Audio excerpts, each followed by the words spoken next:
మొదటి రాజులు గ్రంథం 19వ అధ్యాయము 4వ వచనం. మొదటి రాజులు 19:4.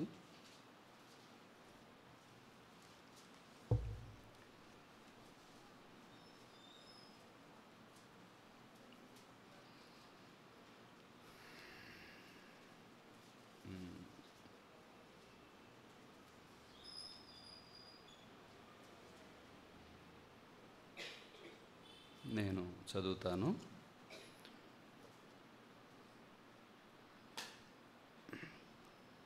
తాను ఒక దిన ప్రయాణము అరణ్యములోనికి పోయి ఒక బదరీ వృక్షము క్రింద కూర్చుండి మరణాపేక్ష గలవాడై, యెహోవా, నా పితరుల కంటే నేను ఎక్కువ వాడను కాను, ఇంత మట్టుకు చాలును, నా ప్రాణము తీసుకొనుము అని ప్రార్థన చేశాను.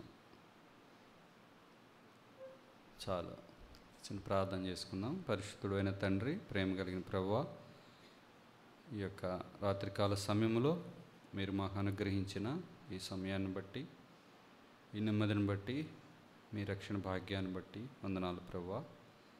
మీ మాటలు కాసేపు ధ్యానం చేసుకొని పోచుండగా బలహీనను మీ ఆత్మచేత బలపరిచి, కాని మాట నా నోట రాకుండా మీరు మాత్రమే మాట్లాడించి మహిమ పొందమని, మా అందరికీ మేలులు దయచేయమని ఈ మనలో యేసుక్రీస్తు నామంలో ప్రార్థిస్తున్నాము తండ్రి, ఆమేన్.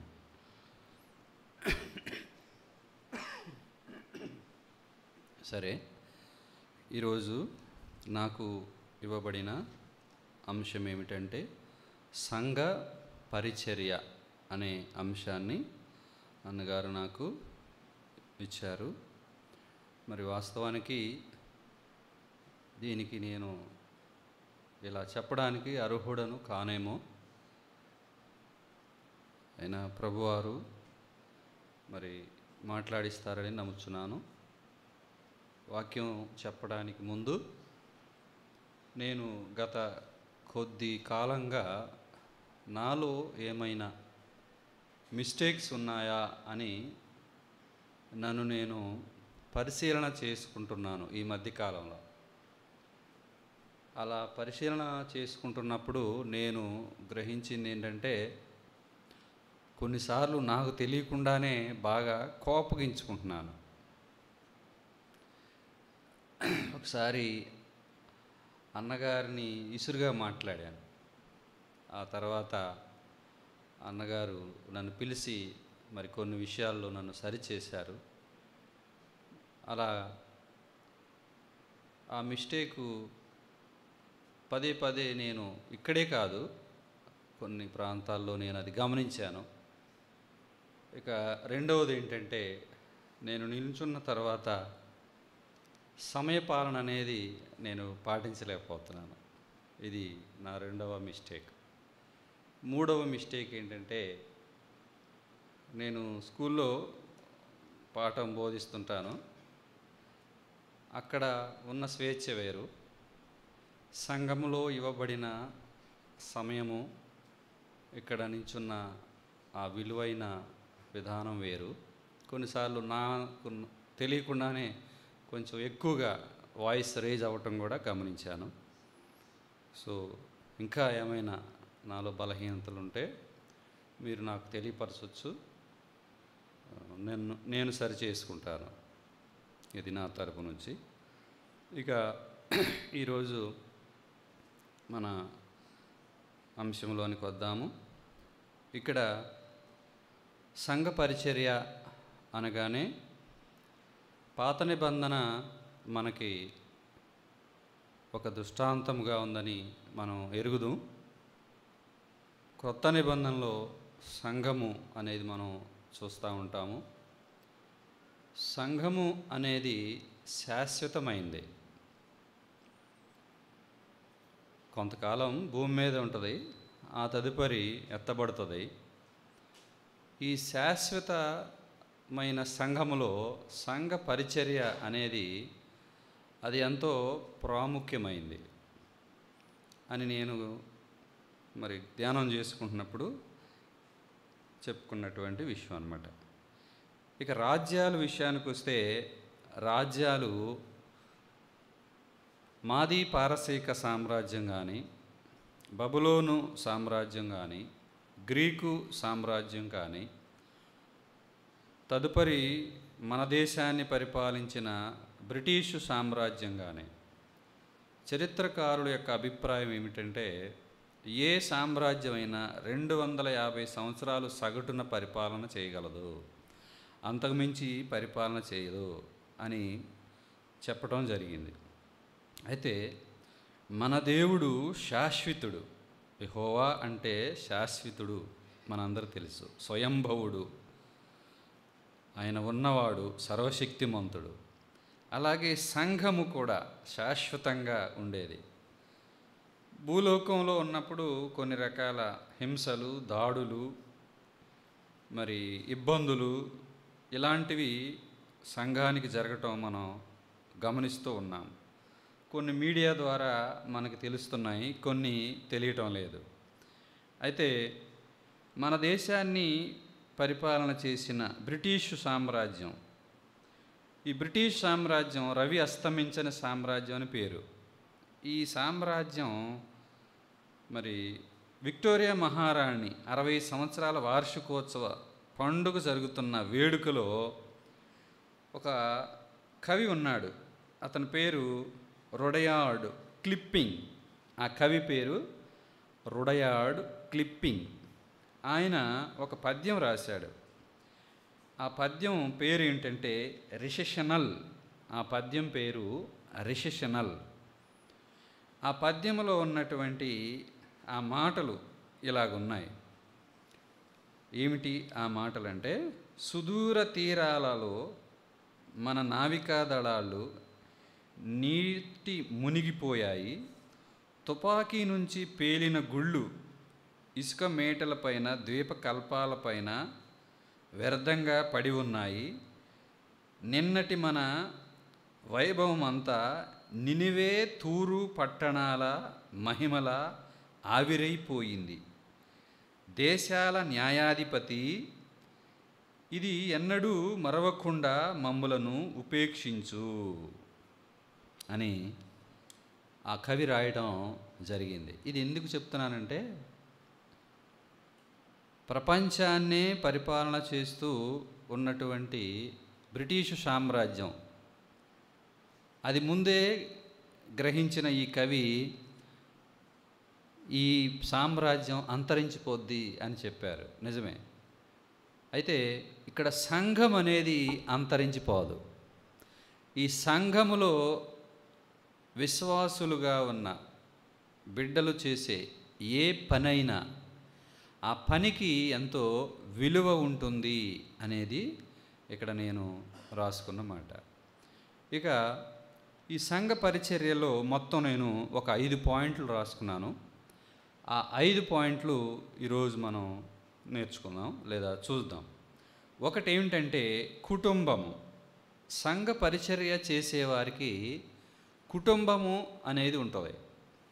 అయితే ఇక్కడ మొదట మనం చదువుకున్న లేఖనాల్లో ఏలియా అనే వ్యక్తి దేవుని పక్షముగా ఉండి ఇశ్రాయేలీలు ప్రజలకు ఎలా దేవుని కార్యాలు చూపించారో మనందరికీ తెలుసు.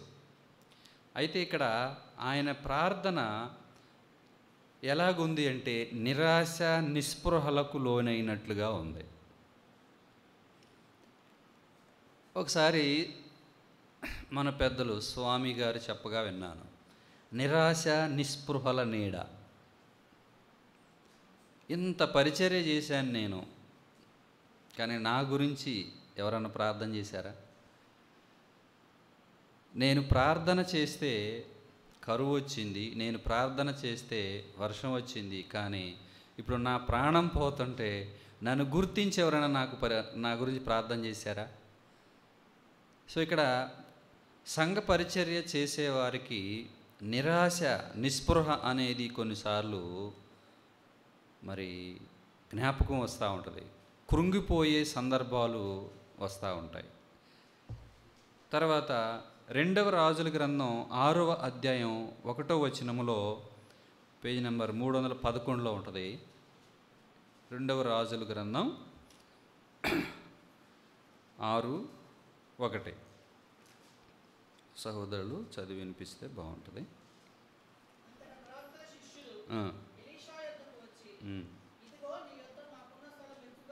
చాలు. మీ యొద్ద మాకున్న స్థలము ఇరుకుగా ఉన్నది. ఎలాగున్నది? పరిచర్య చేస్తున్నటువంటి వారు, సంఘములో, సమాజములో పరిచర్య చేస్తున్నటువంటి వాళ్ళు, పని చేస్తున్న వాళ్ళకి ఇరుకు సందర్భాలు చాలాసార్లు వచ్చి ఉంటాయి. అడ్జస్ట్ అవ్వలేనంత సందర్భాలు వచ్చి ఉంటాయి. మాకు ఇరుగ్గా ఉన్నది అని చెప్తున్నారు. వాస్తవానికి ఇరుకైన మార్గము ఈ మార్గము. ఈ ఇరుకైన మార్గములో అసలే అరణ్య మార్గము లాంటి మార్గము.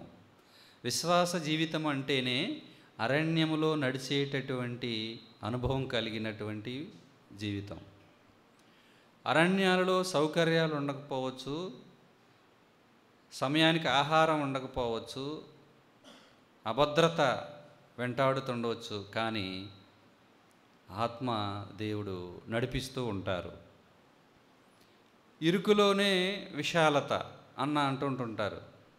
హృదయాలు విశాలంగా ఉంటే ఇరుకైనటువంటిది కూడా బాగానే ఉంటుంది. కాబట్టి కుటుంబములో ఇరుకు, కుటుంబములో నిరాశ ఎక్కడో కాదు, లోకం గురించి కాదు మనం మాట్లాడుకునేది. సంఘములో పరిచర్య చేస్తున్న వారికి సంబంధించే మాట్లాడుకుంటున్నాం. అంతేకాకుండా 2వ రాజులు 4:1 పక్కనే ఉంటుంది.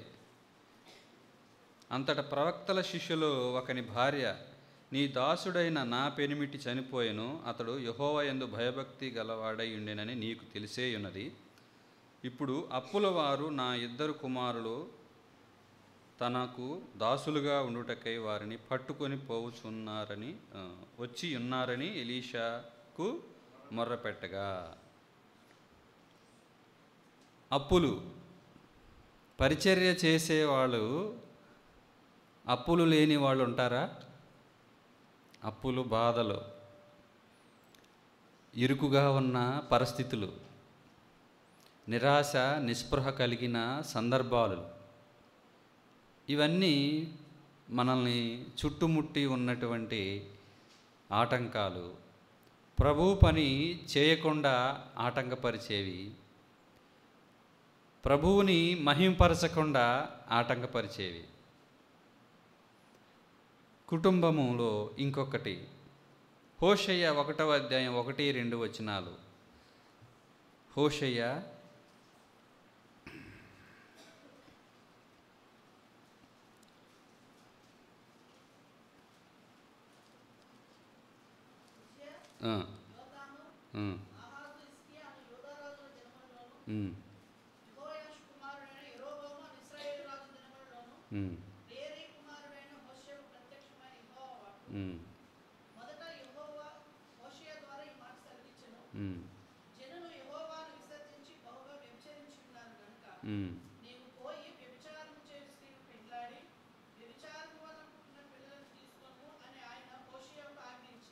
చాలు. అదేవిధంగా 3వ అధ్యాయం 1-3 వచనాల్లో కూడా దేవుడు అతనికి ఏదైతే చెప్పాడో అలాగే అతను మరి ఆమెతో మాట్లాడటం, వివాహం చేసుకోవటం, బిడ్డలను కంటం మనము ఈ హోషేయ గ్రంథంలో చూడొచ్చు. ఇక్కడ ఒక్కసారి మనం గమనిస్తే, ఆయన చూస్తే ప్రవక్త, ఆయన భార్య చూస్తే పాపము చేసే స్త్రీ. ఎందరితో పాపం చేసిందో తెలీదు, ఎంతమంది కుటుంబాలు పాడైపోయినాయో తెలీదు. ఇప్పటి వరకు పాపము అంటకుండా ఉన్నాడేమో ఈ హోషేయ. దేవుడు మాట్లాడుతుంటే ఆ మాటలను ఇశ్రాయేలీలకు తెలియపరుస్తున్నాడేమో. ఇప్పుడు దేవుడు చెప్పిన మాటకి నో అని చెప్పడానికి ఈయన సాహసించలేదు.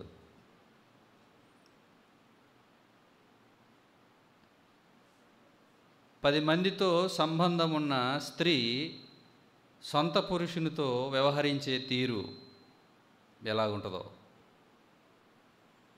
లోకములో ఉన్న ఆలోచనలతో ఉన్న మనిషి దేవుని పాద సన్నిధిలో ఎలా కూర్చుంటాడో, 10 మందితో మాట్లాడితే 10 మంది అనుభవాలు అవి గుర్తుకొస్తుంటే సొంత పురుషుడి దగ్గరికి వచ్చేసరికి ఎలా ఉంటుంది? లోకంలో ఎక్కడెక్కడో తిరిగి ఏవేవో చేసి లోకంలో ఉన్నటువంటి అన్నీ అంటించుకొని పరిచర్య చేయటానికి దేవుని సన్నిధికి వస్తే దేవునికి ఎలా ఉంటుంది? కాబట్టి పరిచారకులు లేదా సంఘ పరిచర్య చేసేవాళ్ళు బహుశా ఆయన చూస్తున్నప్పుడు ఇశ్రాయేలీలు, ఏంటయ్యా నువ్వు ఇప్పుడు దాకా దేవుడి మాటలు చెప్పి ఇప్పుడు ఆ పాపాత్మురాలను వివాహం చేసుకున్నామే అని అన్నారేమో. ఇదిగో నాకు దేవుడు ఇలా చెప్పారు, మీరు ఇలాగున్నారు, దేవుడు ఈ విషయంలో మీ పట్ల ఇలాగున్నారు. వారి కన్నులు తెరిపించడానికి ఇక్కడ ఈ పరిచారకుడు పాపము చేసే స్త్రీతో జీవించటానికి సిద్ధమయ్యాడు. గుర్తుపెట్టుకోవాలి, కొన్నిసార్లు పరిచారకులుగా ఉన్నవారు లోకములో ఉన్న వారితో కలిసి పనిచేయాల్సి వస్తుంది. లోకములో ఉన్న మాలిన్యము అంటకుండానే మళ్ళీ సంఘానికి రావాలి. బ్రతుకుని మలినపరుచుకోకూడదు, శరీరాన్ని అపవిత్రపరుచుకోకూడదు. లోకస్తులు నీలాగా మాట్లాడరు, లోకస్తులు నీలాంటి వస్త్రాలు వేసుకోరు, లోకస్తులు నీవు అనుసరించే విధానం కలిగి ఉండరు. నీవు మోకరించి ప్రార్థించేవారివి, నీవు జీవగ్రంథమైన వాక్యం చదువుకునేవారివి. వారికి అది తెలియదు. వారు ఎడాపెడా మాట్లాడతారు, ఎడాపెడా బ్రతికేస్తారు. వారితో మనం ఉన్నప్పుడు వీరు క్రీస్తు బిడ్డలు, వీరు క్రీస్తుని పోలి ఉన్నారు అనేది మనల్ని చూసినప్పుడు వాళ్ళకి గుర్తొస్తే చాలు. కాబట్టి కుటుంబము పరిచర్య, సంఘ పరిచర్య చేసేవారికి కుటుంబం ఉంటుంది. ఆ కుటుంబము ఒక్కొక్క కుటుంబానికి ఒక్కొక్క రకమైన నేపథ్యం ఉంటుంది. కొందరు ధనవంతులు ఉంటారు, కొందరు ఉద్యోగస్తులు ఉంటారు, కొందరు వ్యాపారస్తులు ఉంటారు, కొందరు నిరుద్యోగులు ఉంటారు, కొందరు ఇల్లు జరగని వాళ్ళు ఉంటారు. కానీ సంఘములో వారి పరిశుద్ధత, సంఘములో వారి ప్రార్థన, సంఘములో వారు చేసే ఆ చిన్న పని దేవునికి ఎంత ఇంపుగా ఉంటుందో. ఈ హోషేయ ఆ స్త్రీతో ఉండాలంటే దేవుని మనసు లేకపోతే ఉండలేడు. కుటుంబంలోనైనా సంఘంలోనైనా ఎక్కడైనా మనము దేవుని మనసు లేకపోతే మనం ఇతరుల్ని ప్రేమించలేము, వాళ్ళు ఎవరైనా సరే. ఇతరుల్ని క్షమించలేము, వాళ్ళు ఎవరైనా సరే. కొందరు మనకి పాత నిబంధన ఉంటుంది, ఎవరు కూడా ఇంటికన్నా ఎక్కువగా వాకిలి పెట్టుకోరు. అంటే మన ఇంటి ముందు ప్రాంగణం ఇంటికన్నా ఎక్కువ ఎత్తు కట్టుకోరు. ఎందుకు కట్టుకోరంటే వర్షం వచ్చినప్పుడు ఆ నీళ్ళన్నీ ఇంట్లోకి వస్తాయి. దీని అర్థం ఏంటంటే ఏ స్త్రీ కూడా తన భర్తని మరొక పురుషునితో పోల్చకూడదు. ఆయనకు ఉద్యోగం ఉంది, ఆయన కారు ఉంది, ఆయన ఇల్లు కొన్నాడు, ఆయన డాక్టరు, ఆయన లాయరు, ఆయన ఇంజనీరు,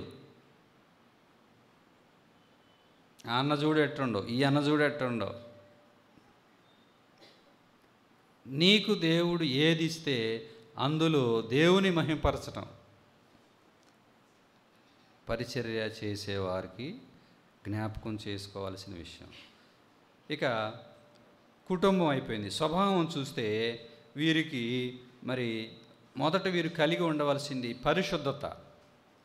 ఇది లేవీకాండం 19వ అధ్యాయం చదువుకుంటే సరిపోద్ది. నేను పరిశుద్ధుడను. బీపీ చెక్ చేసుకోవాలంటే ఉందో లేదో ఆ మిషన్ పెట్టుకుంటే తెలిసిపోద్ది. ప్రేమ ఉందో లేదో చెక్ చేసుకోవాలంటే కొరింథీయులకు రాసిన మొదటి పత్రికలో 13వ అధ్యాయం చదివితే ప్రేమ అనే కాడ నీ పేరు పెట్టుకుని చదివితే సరిపోద్దని అన్నగారు చెప్పగా నేను ప్రాక్టీస్ చేశా. ప్రేమ త్వరగా కోపపడదు, నా రాజు త్వరగా కోపపడ్డు. అలా ప్రేమ అన్న కాడ మన పేరు పెట్టుకొని చెక్ చేసుకొని టిక్ చేసుకుంటే మనకి ఎన్ని మార్కులు వస్తాయో.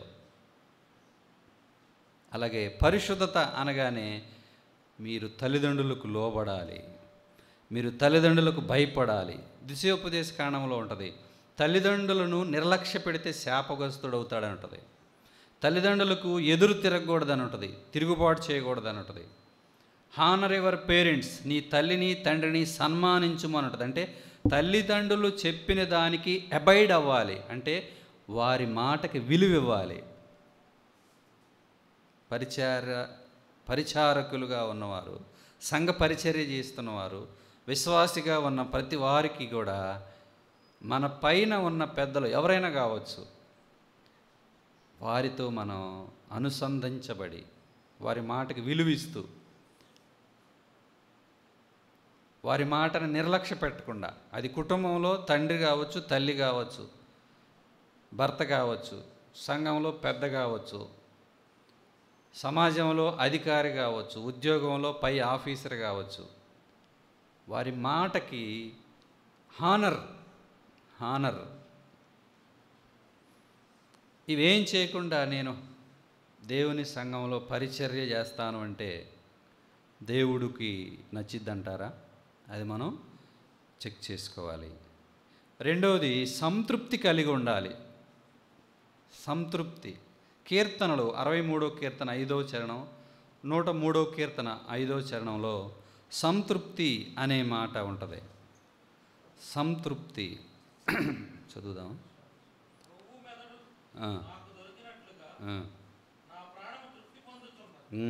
తృప్తి. క్రొవ్వు మెదడులు దొరికినట్టుగా నా ప్రాణం తృప్తి పొందుచున్నది. ఈ బంధం ఇచ్చినందుకు తృప్తిగా ఉంది దేవా, ఈ ఉద్యోగం ఇచ్చినందుకు తృప్తిగా ఉంది, ఈ ఆహారం ఇచ్చినందుకు తృప్తిగా ఉంది. ఈరోజు దైవజనుల ద్వారా మీరు ఇచ్చిన ఈ వాక్యం నాకు తృప్తిగా ఉంది.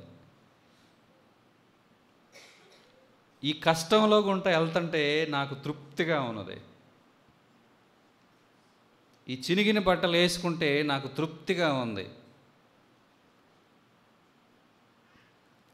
తృప్తి లేకపోబట్టే ఎస్తేరు గ్రంథములో రాజుగారి దగ్గర ఉన్న షండులు రాజును చంపేయాలనుకున్నారు. షండులుగా చేశాడు కదా. కానీ యోసేపు బానిసగా ఉన్న తృప్తిగా ఉన్నాడు. పోతీఫరు భార్య తన భర్త అంటే సంతృప్తి లేదు. పరిచర్య చేసేవారికి సంతృప్తి ఉండాలి. దేవుడు నీకు ఏది ఇచ్చాడో ఆ ఇచ్చిన దాని విషయంలో సంతృప్తి అనేది ఉంటే చాలా బాగుంటుంది. అదే సంతుష్టి సహితమైన భక్తి గొప్ప దైవ సాధకమని మనం ఎరుగుదాం. అపోస్తుడైన పౌలు కూడా నేను ఏ స్థితిలో ఉన్నా సంతృప్తిగా ఉండటం నేర్చుకున్నానంటాడు. కానీ సాతాను వాక్యములో కాకుండా వెంటనే మన మనసుల్లోకి నాకు అది లేదే, ఇది లేదే, నా కుటుంబం ఇట్లా ఉందేంటి, నేను ఇది చేయాలనుకున్నాగా అది చేయలేకపోయానేంటి, నేను ఇది రీచ్ అవ్వాలనుకున్నాగా సాధించలేకపోయానేంటి, ఇలా ఈ నిరాశలు చెందటం వల్ల ఏమవుతుందంటే సంఘములో నువ్వు దేవుడు నీకు ఇచ్చినటువంటి ఆ ప్రణాళికను చేయలేవు. సంఘ పరిచర్య అనగానే మందిరములో పాటలు పాడవచ్చు, వాక్యం చెప్పొచ్చు, అన్నగారు సెలవిచ్చినది ఏదైనా భయంతో చేయొచ్చు, ఇది మంచిదే. కానీ ఇక్కడ నుంచి బయటికి వెళ్ళిన తర్వాత మన బ్రతుకు ఇంట్లోనైనా, బజార్లోనైనా, ఆఫీసులోనైనా, ఎక్కడైనా అది మనం జ్ఞాపకం చేసుకోవాలి.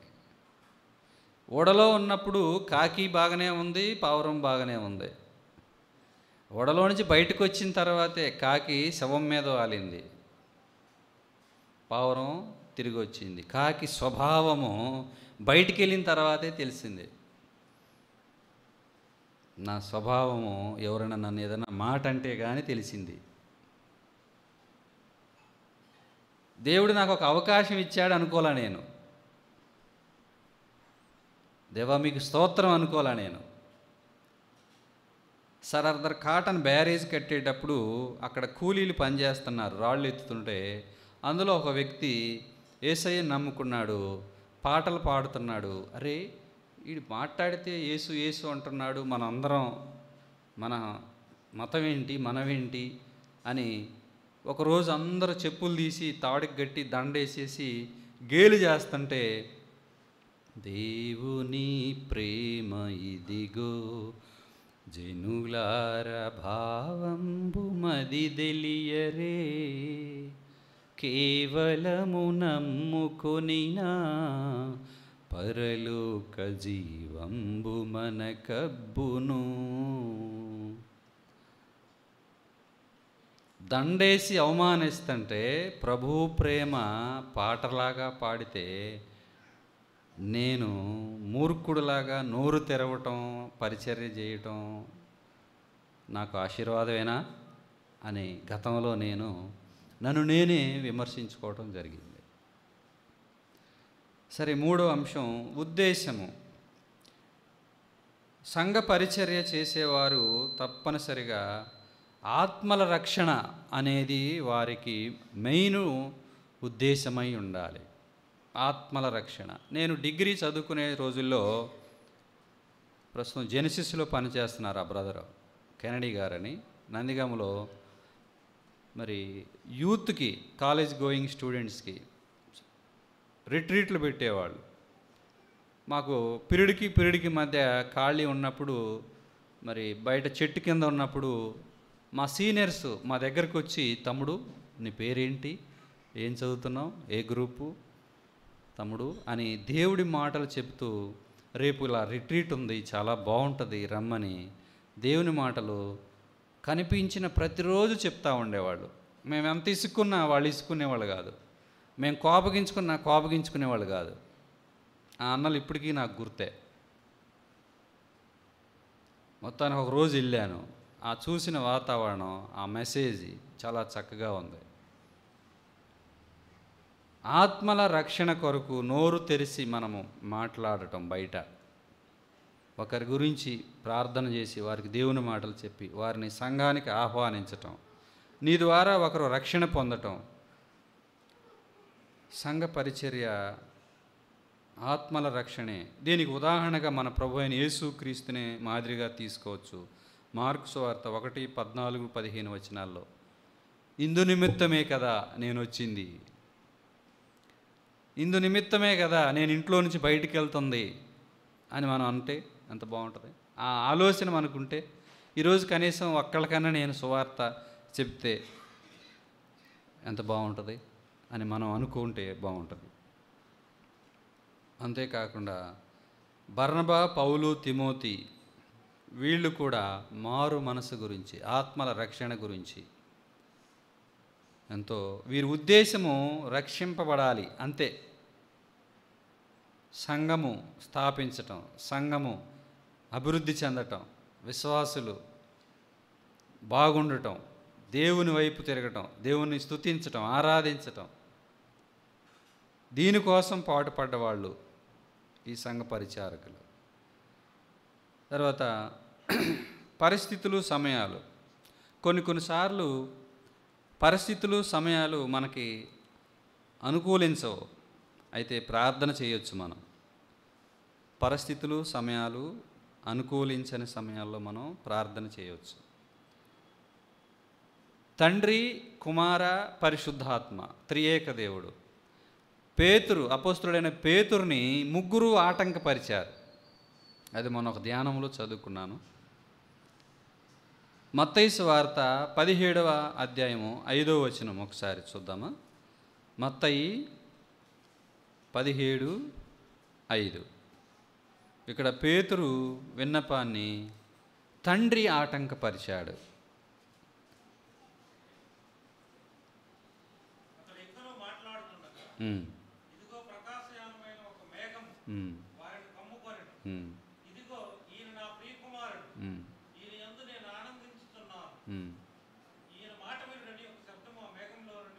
చాలు.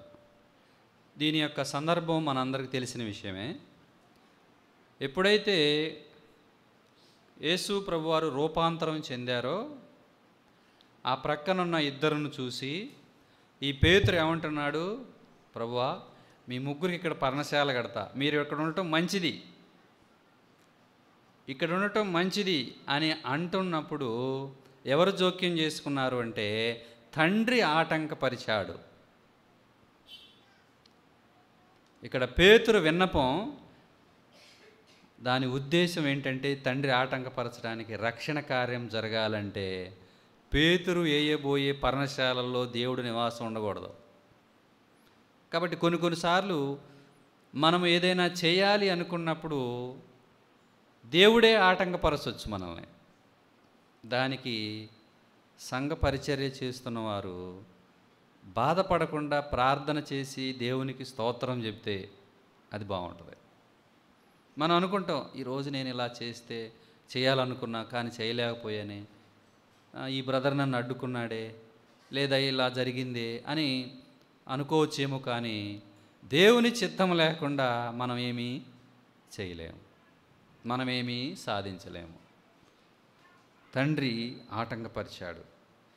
లూకాసు వార్త 22వ అధ్యాయము 60వ వచనం చూద్దాం. లూకాసు వార్త 22వ అధ్యాయము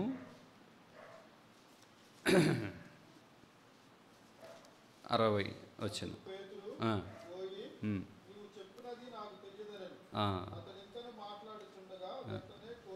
చాలు. అతడు ఇంకనూ మాటలాడుచుండగా, అంటే పేతురు అప్పుడు దాకా దేవుని వెంట తిరిగి దేవుని వెంబడించి ఇప్పుడు అబద్ధాలు వస్తున్నాయి నోట్లో నుంచి. ఏమొస్తున్నాయి? అబద్ధాలు వస్తున్నాయి. కోపములో మన మాటలు ఎలాగుంటాయి? ఇతరులను బాధించేవిగా ఉంటాయి. ప్రాణం పోతున్న సమయాల్లో మన మాటలు ఎలాగుంటాయి? ప్రాణాన్ని రక్షించుకోవాలనే మాటలు. ఇక్కడ కుమారుడు ఆటంకపరిచాడు.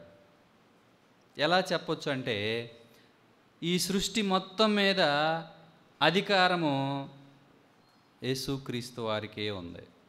ఏయ్ ఆగు అనగానే సముద్రము నిమ్మళమైంది. వారంతా భయపడుతున్నప్పుడు నీటి మీద నడిచొచ్చారు ఆయన. కాబట్టి సృష్టిలో ఉన్న ప్రతి ప్రాణి ఆయన సెలవిస్తే అలాగే చేస్తూ ఉంటాయి. ఇప్పుడు కోడి కొయ్యకపోతే ఈయన ఇంకా అబద్ధాలు చెప్పేవాడే. కొన్నిసార్లు మనము కూడా సంఘ పరిచర్య చేస్తున్నటువంటి వాళ్ళు లేదా విశ్వాసులుగా ఉన్నవాళ్ళు మాట్లాడుతున్నప్పుడు దేవుని వాక్యము నిన్ను ఆపిన సందర్భం ఎప్పుడన్నా గుర్తుకొచ్చిందా? నాకు ఈ వాక్యం గుర్తుకొచ్చి నేను నోరు మూసుకున్నాను అనేది మనకి మంచిది. వాక్యం గుర్తుకొస్తున్నా, మన పైన వాళ్ళు హెచ్చరిస్తున్నా, ఆగమంటున్నా మనం ఇంకా మాట్లాడుతున్నామంటే వాక్యాన్ని ప్రక్కకు త్రోసినట్లుగా అర్థం. అంటే కుమారుడు ఆటంకపరిచినా కూడా నీ సొంత జ్ఞానంతో, మైండ్తో, శక్తితో నువ్వు ముందుకు వెళ్తున్నావు. నీకు అక్కడ దేవుని మహిమపరిచేది ఉండదు. పరిచర్య విషయం కావచ్చు, కుటుంబంలో కావచ్చు, తీసుకునే నిర్ణయాలు కావచ్చు. కుమారుడు ఆటంకపరిచాడు. అప్పుడు ఆయనకు అర్థమైపోయింది పేతురుకి. అదేవిధంగా అపోస్తుల కార్యములు 10వ అధ్యాయం 44వ వచనం. అపోస్తుల కార్యములు ఉమ్, ఉమ్, ఉమ్. అంటే పరిశుద్ధాత్మ దిగలేదనుకో, పేతురు ఇంకా మాట్లాడుతూనే ఉండేవాడు. పరిశుద్ధాత్మ దిగిన తర్వాత వీరు కూడా, అన్యులు కూడా ఆత్మవశములోకి ఉన్న తర్వాత ఈయనకు అర్థమైంది ఏంటంటే, దేవుని యొక్క రక్షణ ఇశ్రాయేలీయులకే కాదు, అందరికీ. ఇక్కడ ఆత్మదేవుడు ఆటంకపరచకపోతే పేతురు ఇంకా మాట్లాడుతూనే ఉండేవాడు. కానీ ఇక్కడ ఆత్మదేవుడు ఆటంకపరిచాడు. పేతురు బోధ ఆటంకపరచబడింది. దాని ఉద్దేశం ఏంటంటే అన్యజనులందరూ రక్షించబడాలి. మనము మాట్లాడుతున్నప్పుడు కొందరు మనల్ని ఆటంకపరిచారంటే మనము మౌనంగా ఉండటం మంచిది. మనం ఏదైనా పని చేస్తున్నప్పుడు ఆటంకపరిచారంటే, మొదటి ఆదాము స్వభావం ఏంటంటే కోపం వస్తుంది. నేను ఈ పని చేస్తుంటే వద్దంటారేంటి, నేను ఈ మాట్లాడుతుంటే వద్దంటారు, ఆగమంటారేంటి, నేను ఇక్కడికి వెళ్తుంటే ఆగమంటారేంటి, కోపం వస్తుంది. కానీ ఆత్మదేవుడు ఆటంకపరుస్తున్నాడని మనం అనుకుంటే ఎంత మేలు మనకి. కాబట్టి పేతురు తండ్రి ఆటంకపరిచాడు, కుమారుడు ఆటంకపరిచాడు, ఆత్మదేవుడు ఆటంకపరిచాడు. ఉద్దేశాలు వేరైనా పేతురుకు ఉంది మాట్లాడాలని, పర్ణశాల కట్టాలని, ఇంకా అబద్ధం ఆడి ప్రాణం రక్షించుకోవాలని. కానీ దేవుని ఉద్దేశం అది కాదు. మనకు కూడా ఉండొచ్చు, నేను ఆ పని చేయాలి, ఈ పని చేయాలి, ఆ ప్రయాణం చేయాలి, ఎక్కడికి వెళ్ళాలి, అది సంపాదించాలి, ఇది సంపాదించాలి, నేను సంఘంలో అట్లా ఉండాలి, ఇట్లా ఉండాలి, మనకు కూడా ఉండొచ్చు. కానీ దేవుడు ఆటంకపరచటం అది మనకి మేలు, శ్రేయోదాయకం అని మనం జ్ఞాపకం చేసుకోవాలి. ఇక ఫలితం, ఆఖరిగా ఫలితము. రోమీలకు రాసిన పత్రిక 2వ అధ్యాయము 7వ వచనం చూద్దాం. రోమీలకు రాసిన పత్రిక 2వ అధ్యాయము 7వ వచనం.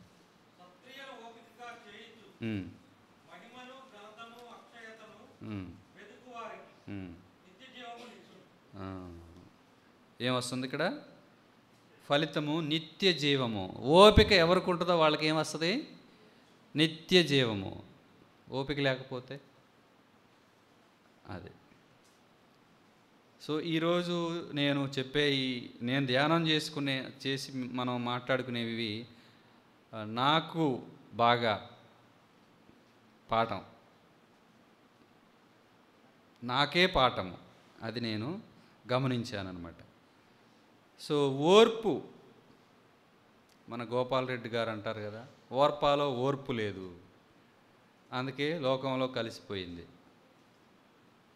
రూతులో ఓర్పు ఉంది. నయోమి వృద్ధురాలే, కానీ ఆమె దేవుని జనాంగంలో ఉన్న వ్యక్తి. ఆ ఆధారం పట్టుకుంటే నువ్వు ఫలిస్తావు. నీ కుటుంబంలో నీ పెద్ద శక్తి లేనివాడు కావచ్చు, ఓపిక లేనివాడు కావచ్చు, ఆస్తి లేనివాడు కావచ్చు, ఉద్యోగం లేనివాడు కావచ్చు, కానీ ఆ ఆధారం దేవుడిచ్చారు నీకు. ఆ ఆధారం దేవుడిచ్చారని గుర్తిస్తే, వెంబడిస్తే అక్కడ ఆశీర్వాదము దేవుని ద్వారా రావడానికి ఆస్కారం ఉంటుంది. ఏమితో వెళ్తే నేను సుఖపడలేను అనుకుందేమో, ఆనందం రాదనుకుందేమో, ఫలించలేను అనుకుందేమో, ఓర్ప ఎనుదిరిగింది. కానీ రూతు మాత్రం ఆ చిన్న ఆధారంతో వెళ్ళిపోయింది. కాబట్టి దేవుడు మనకిచ్చిన ఆధారం ఏంటో ఆ ఆధారం మనం పట్టుకోవాలి. కొందరు చూడండి, ఉద్యోగం చేస్తూ సణుక్కుంటారు, నెలొచ్చేసరికి అదే నీకు ఆధారం అని మనం గ్రహించకపోతే. కొందరు చూడండి, కుటుంబంలో ఉన్న వ్యక్తులను చూసి కొనుక్కుంటారు. దేవుడు నీకు ఇచ్చిన ఆధారం, ఆ ఆధారం లేక ఎంతమంది ఉన్నారు సమాజంలో, ఆ ఉద్యోగం లేక ఎంతమంది ఉన్నారు బాధలు పడుతున్నారు. కాబట్టి దేవుడు ఇచ్చిన ఆధారము మనకు ఆశీర్వాదం తెస్తుందని లోబడి అనుసరించటం అది మనకి శ్రేయోదాయకం. ఇక్కడ నిత్యజీవం రావాలంటే అది. తర్వాత 1 తెస్సలోనికీయులకు రాసిన పత్రిక 2వ అధ్యాయము 19వ వచనం, పేజీ నెంబర్ 186.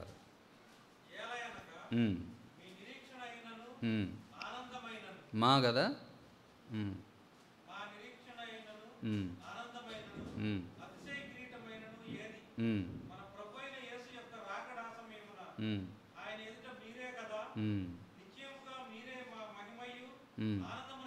అబ్బా, చూసారా ఎంత చక్కని మాటో.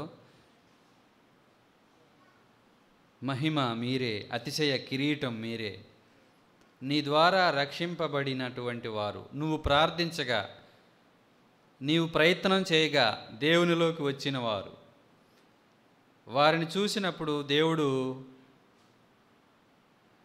ఎంత సంతోషిస్తారో. కాబట్టి నీ వంతు నువ్వు సంఘ పరిచర్య అనగానే ఆత్మల రక్షణ కొరకు నేను పని చేయాలి అని మనం అందరం జ్ఞాపకంలో ఉంచుకుంటే అది ఎంతైనా మంచిది. ఇక్కడ అపోస్తుల కార్యము 9:27 ఒక మాట చూద్దాం. 9:27 అపోస్తుల కార్యములు. ఇక్కడ బర్నబా అని ఒక సహోదరుడు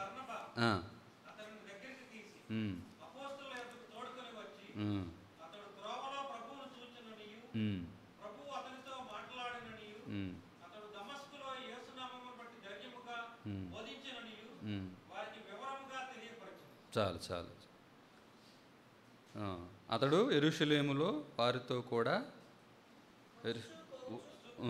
ప్రభువు నామమును బట్టి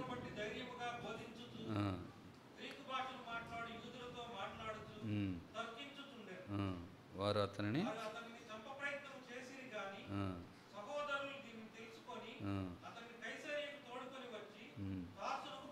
చాలు చాలు.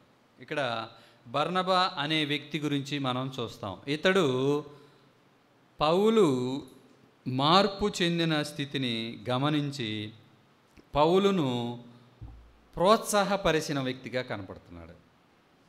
శిష్యులేమో వెనుకాడారు, బర్నబా ఏమో ప్రోత్సహించాడు. నిజమే, మనలో అందరం దేవుని మాటలు చెప్పలేకపోవచ్చు, కానీ చెప్పేవాళ్ళని ప్రోత్సహించటం, పంపించటం. కొందరు దాతృత్వం కలిగి ఉంటారు వారికి ఉన్న ఆర్థిక స్థితిగతులను బట్టి, కొందరు పాడేవాళ్ళు ఉంటారు, కొందరు వ్యక్తిగత సువార్త చెప్పేవాళ్ళు ఉంటారు, కొందరు కన్నీటితో ప్రార్థన చేసేవాళ్ళు ఉంటారు. దేవుడు ఒక్కొక్కరికి ఒక్కొక్క రకమైన తలాంతు వరాలు ఇచ్చి ఉండొచ్చు. అది గుర్తించి వాళ్ళని ప్రోత్సహించటం సంఘం పరిచర్యలో అది కూడా ఒక మంచిదని మనం చెప్పుకోవచ్చు. ఇక్కడ బర్నబా గురించి నేను వేరొక దానిలో చూస్తే సన్ ఆఫ్ కన్సోలేషన్ అని ఉంటుంది, ఓదార్చేవాడు. బర్నబా అంటే ఇది ఇంటి పేరు, ఆయన పేరు జోసఫ్ అని ఉంటుంది. ఇక్కడ 2 జోసఫ్ల గురించి మనం చెప్పుకోవచ్చు. ఒక జోసఫ్ ఎవరు అంటే అరిమతయి యోసేపు. ఈయన ఏం చేశారంటే యేసుక్రీస్తు వారు ప్రాణం విడిచిన తర్వాత క్రీస్తు శరీరాన్ని భద్రపరిచాడు ఆయన. ఆ శరీరం విషయంలో తను తీసుకున్న జాగ్రత్త ఏంటంటే తన కొరకు తొలిపించుకున్నటువంటి ఆ సమాధిలోనికి భద్రపరిచాడు ఆయన. సంఘం అంటే ఏంటి? క్రీస్తు శరీరమే కదా. ఇక్కడ ఉన్నటువంటి బర్నబా అనే మరి పేరున్నటువంటి యోసేపు అయినా, ఈ యోసేపు ఏంటంటే దేవుని శరీరమైన సంఘం విషయంలో కేర్గా ఉన్నాడు. ఆ యోసేపేమో క్రీస్తు శరీరాన్ని భద్రపరిచే విషయంలో శ్రద్ధ తీసుకున్నాడు. ఈ యోసేపేమో క్రీస్తు శరీరం అనబడిన సంఘం విషయంలో కేర్ తీసుకున్నాడు. సంఘ పరిచర్య చేసేవాళ్ళు కూడా క్రీస్తు శరీర విషయమైన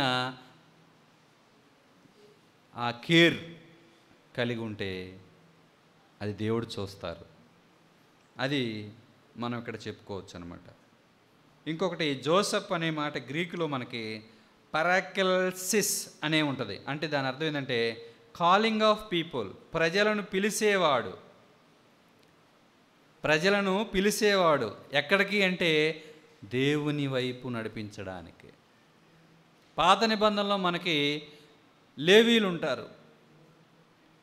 ఒకప్పుడు ఇశ్రాయేలీలు అందరూ అర్హులే దేవుని సేవ చేయడానికి. అయితే వీరు ఎప్పుడైతే దూడ చేసుకొని మరి మోషే కొండ మీద ఉన్నప్పుడు, ఆ కొండ దిగి వస్తున్నప్పుడు ఎవరు యెహోవా పక్షాన ఉంటారో పక్కకు రండి కానీ లేవీలందరూ పక్కకు వచ్చారు. అందుకే లేవీలను ఎంచుకున్నారు దేవుడు. అంటే ఇప్పుడు దేవునికి ఇశ్రాయేలు ప్రజలకి మధ్య దేవుని ఇశ్రాయేలుని యునైట్ చేయడం లేదా ఏకం చేయడానికి మధ్యలో ఉంది ఎవరంటే లేవీలు. అలాగే సంఘములో ఉన్నటువంటి విశ్వాసులకు దేవునికి మధ్య యునైట్ చేసే వ్యక్తిగా లేదా ఏకం చేసే వ్యక్తిగా బర్నబా ఉన్నాడని మనం చెప్పుకోవచ్చు. ఈయన దేవునికి దగ్గరగా ఉన్నాడు, ప్రజల్ని దేవుని దగ్గరికి పిలుస్తున్నాడు ఈయన బర్నబా. ఈయన గురించి మనకు తెలుసు. ఈయన తన సొంత ఆస్తులు కూడా, తర్వాత పౌలుని ప్రోత్సహించటం తెలుసు. పౌలు ఎలా దేవుని సేవ చేస్తాడో అది అనమాట. ఆ ప్రతిభను గుర్తించటం, ఆ దేవుడు ఇతనితో ఈ పని చేయించుకుంటే దేవుని సంఘం ఏర్పడిద్ది, ఆత్మలు రక్షించబడతాయి అన్న గుర్తింపు ఇతను తెలుసుకున్నాడు.